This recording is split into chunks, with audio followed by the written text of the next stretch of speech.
It is Inside the NBA. It comes to you live from Studio J right here in Atlanta. And it is presented by McDonald's. Ernie Johnson with Shaquille O'Neal. When are they going to bring Kenny the Jet Smith and Charles Barkley. What now? Man, you don't have to get everything who sponsors us. If they have Nuggets coming here, you wouldn't eat them? I didn't say that. Chuck would not be opposed. I'm not turning down no damn That's Nuggets. my point. So, please, can we get some stuff up in there? Let's see the power of Kenny Smith and see what happens tomorrow night when we're here after another doubleheader. Meantime, let's hit the highlights because we got ourselves a series, boys and girls. What was once 3-0, now 3-2. Kevin Durant again can't go, fourth time in this series. But this was a great challenge. Are we going to show the challenge? That was the biggest play of the game. It's one of the biggest plays. One of the biggest ones for sure. Yeah, that was an offensive foul. Well, they didn't call it, and you're not a ref. Well, you were the challenge. Houston Rockets stay alive. 99-93, not only stay alive, they force a Game 6 in their gym with a chance to send this back to L.A. for a Game 7.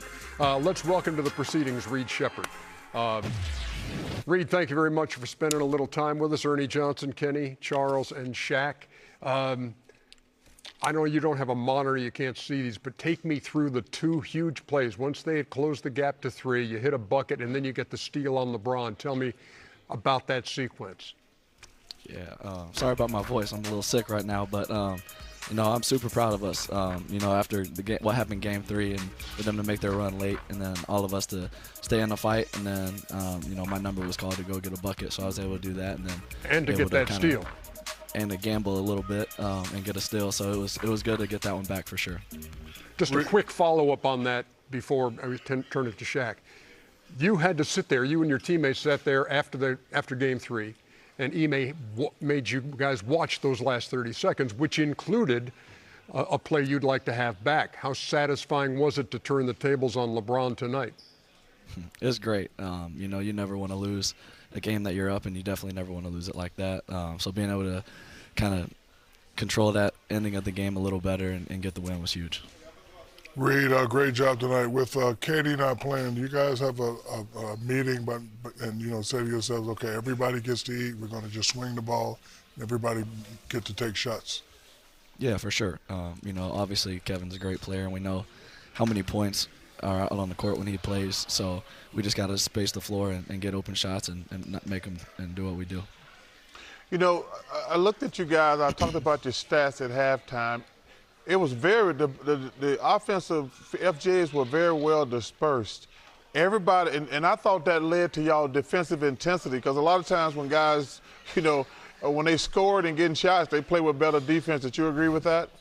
No, for sure. That's big on us. We're trusting each other, and everyone's super confident playing right now. And like you said, when everyone's touching the rock and you get a couple shots to go in, and then that makes you guard better, and everyone's just more impactful in the game.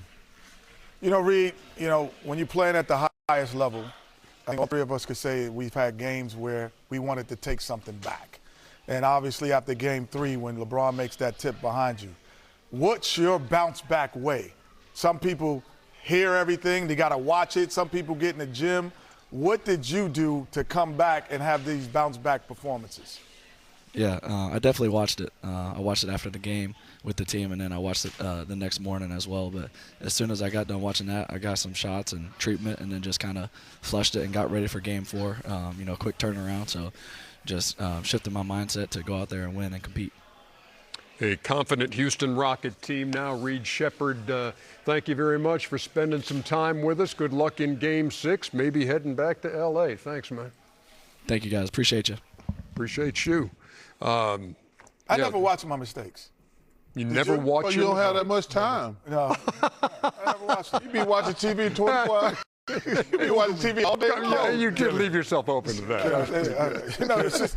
Seriously. Who's got that much time in front of the screen? Did you like watching games where you played bad or you did something wrong? I never watch my mistakes. I memorize my mistakes. I did the same. I'm a memorizer, but I'm not going to watch it. But wouldn't you have film sessions and you had to watch it? Listen, what I would do is, I want to watch positive reinforcement. Here's my question. I'm just saying, wouldn't there be over here, man? We beat y'all twice. That's why we beat y'all twice. Wouldn't there be film sessions where you had to watch that? No. Yes. Listen. No. Yes. No. Listen, thank you, Shaq.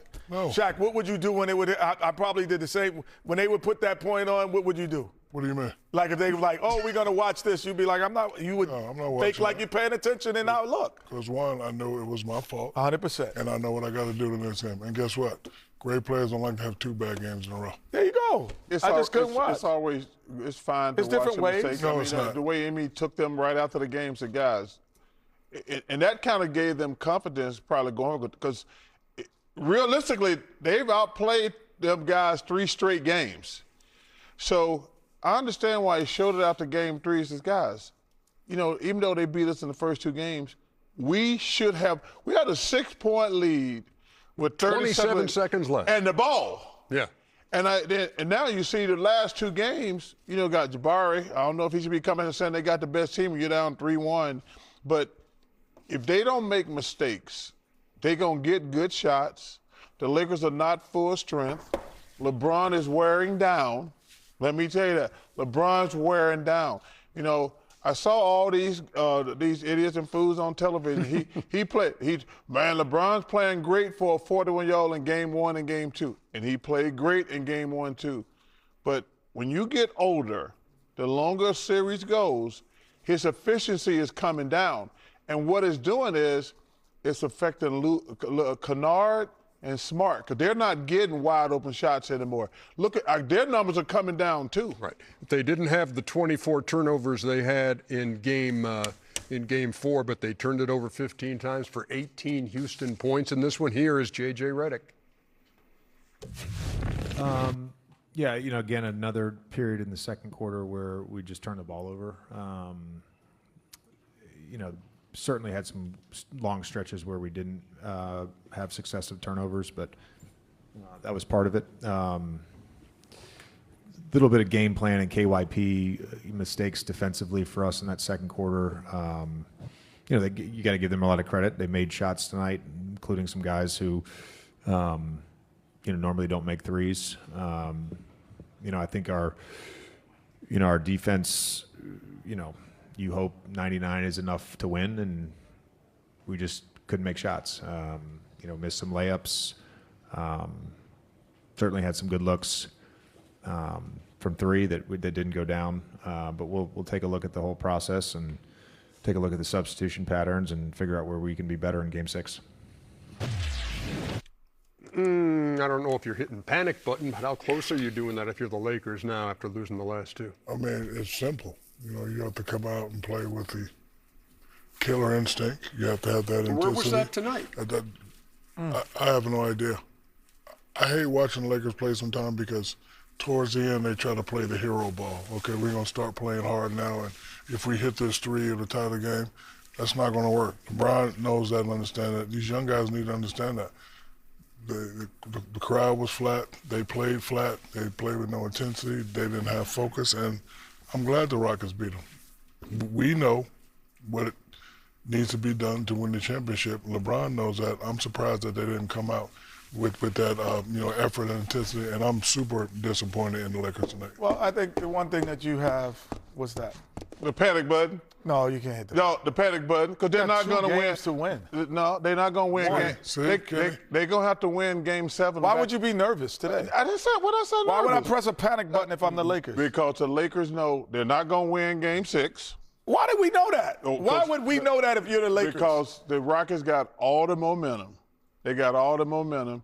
They're going to win Game 6. If the Lakers going to win this series, they're going to have to win in 7.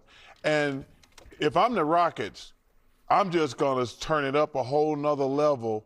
I'm going to try to get LeBron and wear him down even more. And then Austin Reeves, who hasn't played but 1 basketball game in the last month, I'm going to see, because they were going at him on the defensive end. They went at him. So I'm going to go at those 2 guys. I want to see what they're going to have in 48 hours. I agree with that. However, if you're a Laker fan, you go, well, Austin Reeves is his first game back. Can he give us the Joel Embiid effect? Meaning he got his feet wet. Now he can say, hey, I'm myself. and I could play a little bit more aggressive, and I could take shots and be the because Moore, he was trying to be a facilitator, but Austin Reeves is a scorer. Let's be honest, he's a scorer. Just 4 for 16. Yeah, you know, but he could say, oh, I got my feet wet. Now I could just, you know, that's the Laker hope, that he can go on the road and be that. I'm not saying that it could happen or not happen, but I wouldn't press a panic button. Oh, this is a panic button. I'm telling you, you can start pressing it right now because they're not going to win Game 6. Lakers fall 99-93, and a streak ends for LeBron James. He had won 16 games in a row at home with a chance to close out. But that streak ends tonight. They head back to Houston for Game 6. Chuck, when they get... That's my man, Oliver. Do a small Chuck. That's it, brother. Yep. That was the churro.